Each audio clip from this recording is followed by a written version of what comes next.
Hi hello అండి, welcome back to the channel lavish foods and vlogs. So మీలో ఎంతమందికి sea food ఇష్టం చెప్పండి. నార్మల్గా మటన్ చికెన్ కాకుండా రొయ్యలు, పీతలు, లేకపోతే చేపలు, ఇవి ఎక్కువ మంది ఎంతమంది ఇష్టపడతారు? నేను పెద్ద ఫ్యాన్ అయితే కాదు మటన్ చికెన్కి. నేను సీ ఫుడ్ కొంచెం ఇష్టపడతాను అనమాట. బట్ నేను చేసుకున్నంటే నేను ఇంక అసలు తినలేను.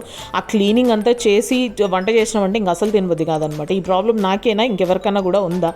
సో దీనికి ఏం చేస్తారంటే రొయ్యలంతా క్లీన్ చేసేసుకొని ఉప్పు పసుపు వేసేసి పక్కకు పెట్టేసుకొని ఒక కడాయి తీసేసుకొని అందులోకి 3 to 4 టేబుల్ స్పూన్స్ దాకా ఆయిల్ యాడ్ చేసేసి కట్ చేసి పెట్టుకున్న ఆనియన్స్, కరివేపాకు కొంచెం వేగినాక పసుపు వేసేసి ఒకసారి కలిపేసి మనం ఆల్రెడీ క్లీన్ చేసి పెట్టుకున్న రొయ్యలు ఉన్నాయి కదా, సో వాటిని వేసేసి ఉప్పు వేసి మంచిగా మిక్స్ చేసేసి మూత పెట్టి పక్కకు పెట్టేసేయండి.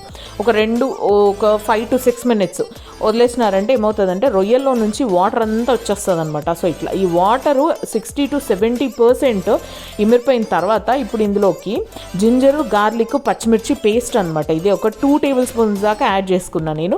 వేసేసి అది మంచిగా ఒకసారి మిక్స్ చేసేసి ఇప్పుడు ఇందులోకి 2.5 టేబుల్ స్పూన్ దాకా ధనియాల పొడి, 1.5 టేబుల్ స్పూన్ దాకా కారపొడి, అలాగే కట్ చేసి పెట్టుకున్నటువంటి టొమాటోస్ యాడ్ చేసి మిక్స్ చేసేసుకోండి. నేను పచ్చిమిర్చి, కారపొడి 2 యాడ్ చేస్తున్నాను. మీరు మీ టేస్ట్ని బట్టి యాడ్ చేసుకోండి, ఓకేనా? వేసేసి మంచిగా మిక్స్ చేసేసి మూత పెట్టేసి ఒక 10 to 15 minutes వదిలేసినారంటే కనుక మీకు మా కూర మంచిగా ఉడికిపోయి దగ్గరకు అవుతుంది అనమాట బాగా.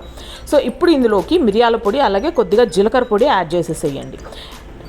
ఫిష్ కానీ సీ ఫుడ్ చేసేటప్పుడు జీలకర్ర మిరియాల పొడి ఖచ్చితంగా వేయండి. ఆ నీచు వాసన అనేది రాదనమాట.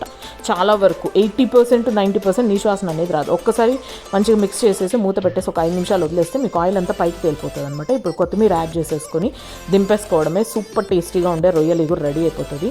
మీరు రైస్తో కలుపుకొని తినండి, అదిరిపోతుంది అనమాట. వీడియో కనుక నచ్చితే లైక్ చేసి ప్లీజ్ ఛానల్ని సబ్స్క్రైబ్ చేసుకోండి, ఓకేనా? Thank you.